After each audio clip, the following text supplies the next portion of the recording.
자, 부산은 롯데그룹의 고향이라고 불립니다. 그런데 이 부산에서도 롯데를 향한 민심이 아주 싸늘하다고 합니다. 현장 분위기까지 저희가 오늘 자세히 취재했습니다.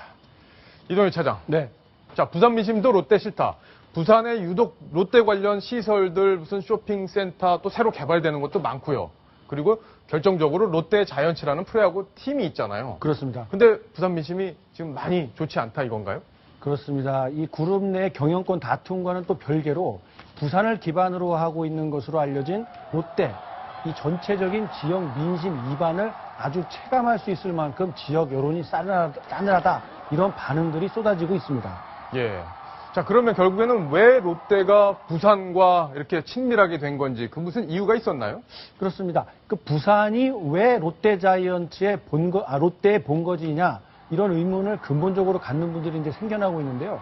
1941년 신교코 롯데그룹 총괄 회장이 부산으로 밀항하기 직전까지 부산 공립직업학교라는 곳에서 신 회장이 직접 공부를 했던 곳입니다.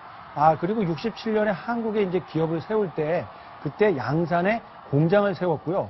지금도 부산 지역에는 롯데가 백화점 4곳 그리고 대형 할인점 이런 것들 9개 지점을 운영을 하고 있습니다. 9개나. 그러니까 전국에서 가장 밀도가 높은 롯데의 본거지다. 그렇기 때문에 정부에서도 이 창조경제혁신센터를 부산에 세울 때 예. 롯데를 파트너로 선정해서 그랬군요. 함께 세운 전력이 있죠. 근데 이제 지역에 있는 기업들을 롯데가 이제 다 흡수합병을 하면서 뭐 논란이 되기도 했었고, 특히 롯데 자이언츠 때문에 논란이 많이 됐었잖아요. 그렇습니다. 그러니까 롯데를 적극적으로 더 응원하면서 부산 시민들이 롯데를 더 좋아할 것 같은데 실제로는 난 롯데 팬은 아니야, 자이언츠 팬이야 이런 식으로 얘기를 한다면서요? 그렇죠. 아주 정확하게 말씀을 해주셨는데요. 야구의 도시라고 하면은 부산을 제1번으로 꼽지 않습니까? 그런 야구의 도시에서 롯데 자이언츠라는 이 브랜드 정말 어마어마한 값어치를 가질 텐데요. 이 많은 부산 시민들이 롯데 자이언츠를 좋아하면서도 정작 모기업인 롯데에 대해서는 아주 배척하는 마음들을 그 이전부터 꾸준히 가져왔거든요. 예. 정말 한두 번이 아니었습니다. 1992년 이후에 우승 문턱에 가보지를 못했기 때문에 네. 구단에 대한 불만도 있었지만 선수단 운영 방식이나 또 팬들이 원하는 어떤 정책 이런 것들이 전혀 반영되지 않다 보니까 이 팬들이 구단 자체에 대해서 대단한 반감을 가지고 있습니다. 예, 그렇군요. 그러니까 이제 와서 여러 가지 좀 안 좋은 말도 하고 가고 가슴에 상처도 주고 이런 일들이 좀 반복되기도 했죠. 대표적인 게 이 신동인 롯데자이언츠 구단주 직무 대행의 발언입니다. 네. 이 성적이 안 좋은 선수 직접 찾아갔대요. 네. 이 스프링 캠프 봄에 이 개막하기 이전에 전지훈련을 하고 있지 않습니까? 그렇죠. 그런데 거기 직접 가서 선수들을 격려하고 위로하는 게 아니라 자네는 몇 해째 이렇게 성적이 안 좋은가? 예. 이렇게 대놓고 면전에서 이야기를 해서 정말 선수단 사기를 떨어뜨렸고 감독을 제쳐두고 자신이 직접 불러다가 질책을 하는 일까지 세간에 알려지면서 감독의 리더십에 상처를 주는 것은 물론 팬들로부터 구단주냐 아니면 자기가 감독이냐 예. 이런 비아냥까지 듣는 실정입니다. 그렇군요. 그러니까 이 감정에 절제가 돼서 이 구단도 운영을 해야 되는데 그런 것들이 좀 노출이 되다 보니까 여러 가지 부작용들이 나오고 있었군요. 이런 발언들 중에는요. 지금 일본 프로야구에서 활약하고 있는 이대호 선수에 대한 직접적인 이 돌직구도 있었습니다. 그래요. 이대호 선수가 원래 롯데 자이언츠 소속이었잖아요. 그런데 여기 예. 스프링 캠프에 찾아가서 자네 몸값을 왜 못하고 있느냐 이렇게 질책을 해서 이대호 선수가 고개를 숙이는 장면이 일부 매체에 보도가 되기도 했습니다. 예, 그렇군요. 예전에 최동원 선수 무쇠팔 최동원 선수도 롯데의 프랜차이즈 스타였는데 결국엔 다른 일 때문에 방출을 시켜버렸잖아요. 그렇죠. 그것뿐만이 아니라 작년에는 CCTV를 선수단 숙소에 부착을 했다 이런 사실이 알려지면서 인권위원회로부터 지적을 받기도 했고요. 예. 자, 지금 보시는 사진이 바로 저 장면이었는데요. 이대호 선수한테 몸값 못한다고 얘기한 바로 그 장면인가요? 그렇습니다. 예. 그래서 저렇게 돌직구를 날렸다가 많은 팬들이 비난의 화살을 퍼부은 적도 있었고요. 이러다 보니까 시민들이 모여서 아예 구단을 사버리자라고 예. 해서 900억 원을 모으자라는 그런 운동까지 일어났을 그래요? 정도입니다. 시민들이 돈 모아서 롯데를 인수하자 구단을. 그렇습니다. 예. 롯데에 대한 비난 사례는 끝을 말씀드리기도 어려울 정도인데요. 자, 이 인기 구단일수록 온라인 커뮤니티가 상당히 많습니다. 그런데 롯데 관련된 가장 큰 온라인 커뮤니티가 뭔지 아십니까? 세이브 더 자이언츠입니다. 자이언츠를 구하라. 아. 지금 나락에 빠진 자이언츠를 구해라라는 그런 메시지가 롯데 팬들에게 가장 큰 인기를 얻고 있다는 것은 예. 롯데 구단의 운영이 그만큼 엉터리다. 이런 평가를 받기에 부족함이 없는 거죠. 그러게요. 요즘 롯데가 뭐 예전보다는 투자를 많이 하고 뭐 프랜차이즈 스타인 뭐 강민호 선수나 이런 선수들 뭐 지키기 위해서 고액 배팅도 하고 이렇게 좀 변화를 가져오려고 노력은 하지만 그 전에 워낙 많은 상처들을 부산 시민한테 줬기 때문에 그렇죠. 이런 얘기들이 계속 흘러나온 건 아닌가 싶은데 자, 이 부산에서도 유명한 유통업체들 롯데가 다 흡수합병하면서 논란도 많았다면서요. 그렇습니다. 뭐 전국적인 현상이기도 합니다만 유독 부산 지역에서는 향토 기업이라고 할 수 있는 몇몇 백화점들을 모두 롯데가 인수를 해버렸습니다. 다른 대도시에는 그래도 한두 개 정도는 향토 기업이라고 할 수 있는 유통 그룹들이 좀 남아 있는데요. 유독 부산에서는 롯데가 모두 흡수해버려서 계속 이어져 왔던 지역 백화점들의 명맥은 하나도 찾아볼 수 없게 됐거든요. 예. 그러다 보니까 과연 롯데가 부산을 대표하는 향토 기업이냐 이런 지적들이 나오고 있는 이유입니다. 자, 이 경남에서도 뭐 이상한 일이 하나 있었다. 그래서 경남도 지금 불글불글 끓고 있다 이런 얘기가 있던데요. 어떤 그렇습니다. 얘기인가요? 지금 화면에 보시는 것처럼요. 이 1996년으로 거슬러 올라갑니다. 롯데에서는 경남도와 함께 협약을 맺고 김해시에 테마파크와 호텔을 포함한 관광 유통단지를 조성하겠다. 이렇게 협약을 맺고 사업을 추진해 왔습니다. 예. 그런데 10년 넘게 사업을 제대로 추진하지 않고 있다가 2007년에서야 1단계 공사를 시작을 했는데요. 아울렛과 물류센터 워터파크를 문을 열었습니다. 자, 여기에서 빠진 것, 2014년에는 예. 아울렛을 추가 개점을 했어요. 그런데, 자, 관광 유통단지인데, 관광이라고 볼 수 있는 대목은 빠지고, 유통 범주에 들어가는 내용만 계속해서 오픈을 하고 있단 말이죠.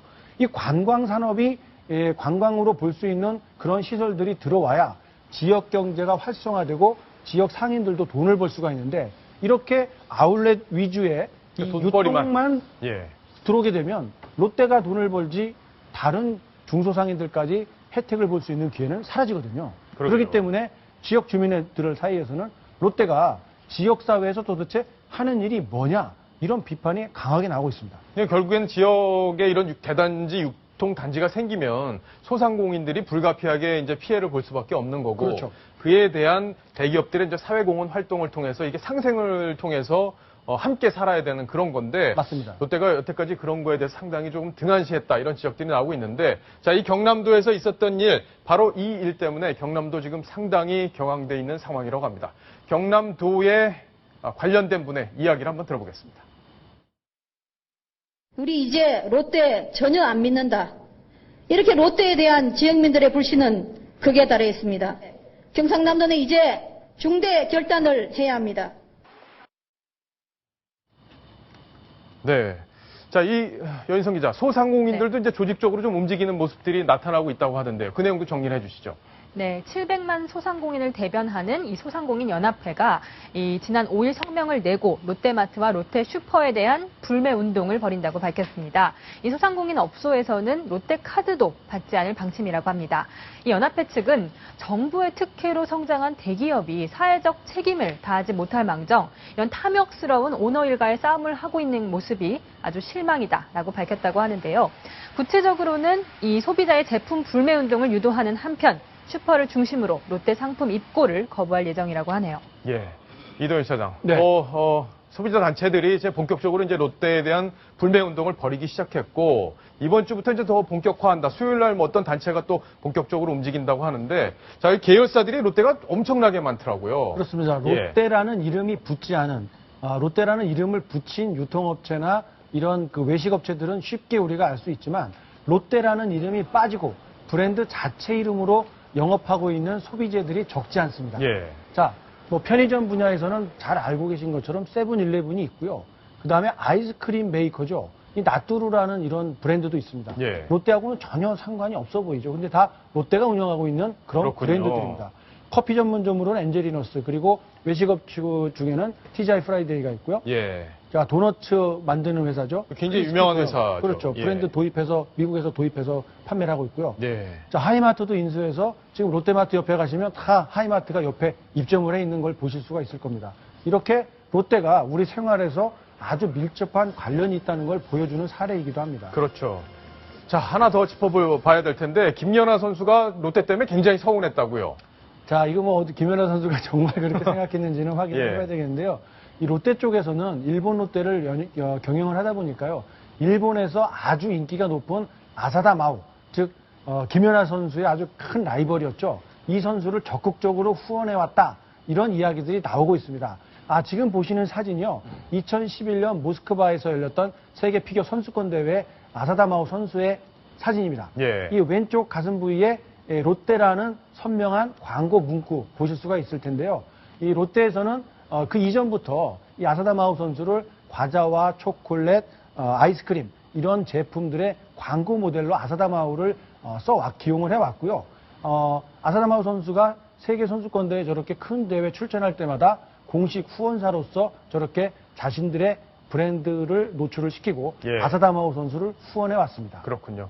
김태현 변호사, 지금 뭐 소비자 단체들이 롯데 불매 운동을 본격적으로 시작했는데 뭐 그 이유에는 상당 많은 국민들이 아마 공감을 할 겁니다. 다만 이게 법적으로 문제가 없는 건지에 대해서도 한번 생각해 볼 필요가 있는데 뭐 법적으로 이게 이렇게 했을 경우에는 롯데에 대한 영업 방해가 된다. 뭐 이런 게 없습니까? 예를 들어서 뭐 롯데마트 앞에 가서 뭐 집단적으로 플래카드를 들고 롯데마트 가지 맙시다라든지 롯데카드 사용하지 맙시다라든지 그런 어떤 집단적인 행동을 하게 되면 그것은 영업 방해로 귀결될 수가 있습니다. 그러니까 소비자 단체 그런 행동을 좀 조심하셔야 되는 것이고 다만 자발적으로 우리가 롯데는 이러이러한 문제가 있으니 불매 운동, 예를 들어 물건을 좀 사지 맙시다 하는 정도까지는 영업 방해, 업무 방해 형태로 귀결되기는 쉽지는 않을 겁니다. 그러니까 집단적인 행동은 조금 조심하실 필요가 있겠죠. 그렇군요.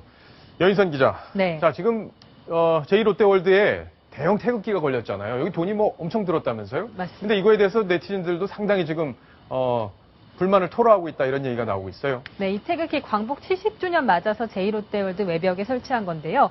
이 태극기 일제강점기 36년을 잘 버텨왔다라는 의미에서 36m에 336개의 창문에 붙였다고 하네요. 예. 하지만 반응 정말 싸늘합니다.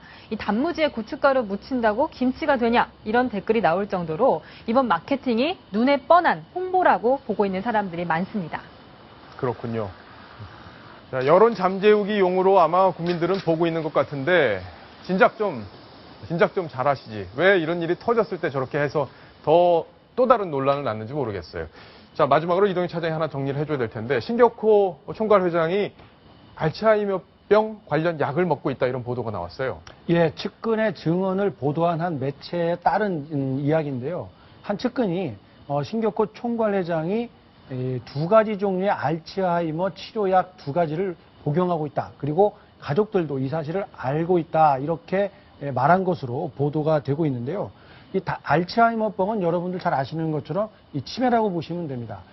기억력이 잠깐 깜빡깜빡하는 경도 인지장애 이런 것들이 있는데요. 이런 것과 다르게 알츠하이머병은 제대로 사고하거나 판단하는데 큰 장애를 가져와서 제대로 사리 판단을 하지 못하는 그런 증상이 있을 때 알츠하이머, 즉 치매다 이렇게 판정을 하고 있고 단순하게 기억력이 가끔 좀 떨어지는 정도다라고 할 때는 경도 인지 장애라고 해서 이렇게 좀 구분을 해서 보고 있는데요. 신 회장이 중증에 이런 알츠하이머병에 걸린 것 아니냐 이런 의구심을 낳고 있습니다. 예.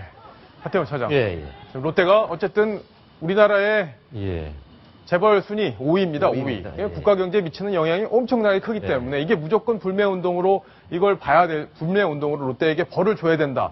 이렇게 볼 수만은 또 없단 말이에요. 뭐 워낙 많은 협력 업체도 있고 직원도 있고 이럴 텐데 네. 이게 슬기로운 해법을 찾으려면 어떤 게 필요한지 정리를 해 주시죠. 그래서 이제 앞으로 더 가야 될 길이 상당히 멀어 보입니다. 롯데가 일본에서도 잘해왔고 한국에서도 굉장히 잘해왔는데 특히 한국에서 많은 매출을 일으킬 정도로 한국에서 많은 사랑을 받았던 기업인데 어쨌든 불미스러운 경영권 승계 과정에서 국민들의 어떤 여론의 운명을 맡고 있는 것 상당히 안타까워 보입니다. 그리고 실제로는 다음 달부터 이제 국정감사가 시작되는데요. 국정감사에도 신동빈 회장을 포함해서 많은 롯데 관련자들이 나가서 또 한 번 청문회에 서야 될 텐데요. 그때가 위기가 될 수도 있지만 기회가 될 수도 있지 않을까 하는 생각을 해봅니다. 그때 나가서 떳떳이 밝힐 것들은 밝히고 어떤 승계 과정에서 있었던 문제점들에 대해서 깊이 사죄를 하고 앞으로 어떤 거듭나는 롯데로 만약에 보여진다면 다시 한번 여론의 어떤 반전의 기회 생기지 않을까 그렇게 생각합니다. 예. 롯데 관련 이야기 여기까지 정리를 하겠습니다.